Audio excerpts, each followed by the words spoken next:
মুক্তি পেয়েছে ঈগল টিমের নতুন নাটক বাপের বুদ্ধিতে প্রেম। মাওয়া ও কিরণ অভিনীত একটি ফ্যান্টাসি নাটক বাপের বুদ্ধিতে প্রেম। বাপের বুদ্ধিতে ছেলে প্রেম নিবেদন করে ব্যর্থ হয় এবং পরে কিভাবে সফল হয় তা দেখানো হয়েছে এই নাটকে।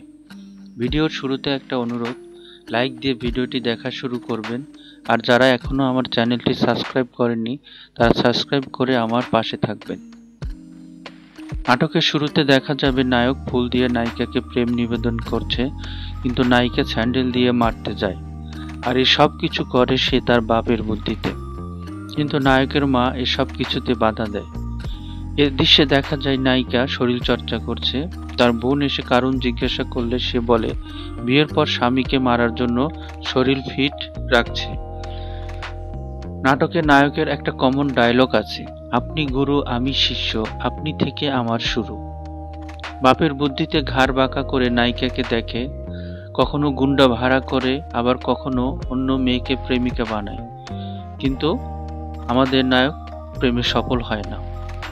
এভাবে বারবার বাপের বুদ্ধিতে ছেলের প্রেম ব্যর্থ হয়। তখন মা এসে বলে, মেয়েরা ছেলেদের কি পছন্দ করে জানো? পার্সোনালিটি। আগে পার্সোনালিটি ঠিক করো, তারপর প্রেম করো। এরপর 7 দিন মা ছেলেকে বাড়িতে আটকিয়ে রাখে। এদিকে আমাদের নাটকের নায়িকা আমাদের নায়ককে না দেখে কেমন যেন শূন্যতা বোধ করে। 7 দিন পর মা ছেলেকে বাইরে যেতে বলে। রাস্তায় নায়কের সাথে নায়িকার দেখা হয়, কিন্তু আমাদের নায়ক আগের মতো কোনো কিছু বলে না, খেয়ালও করে না।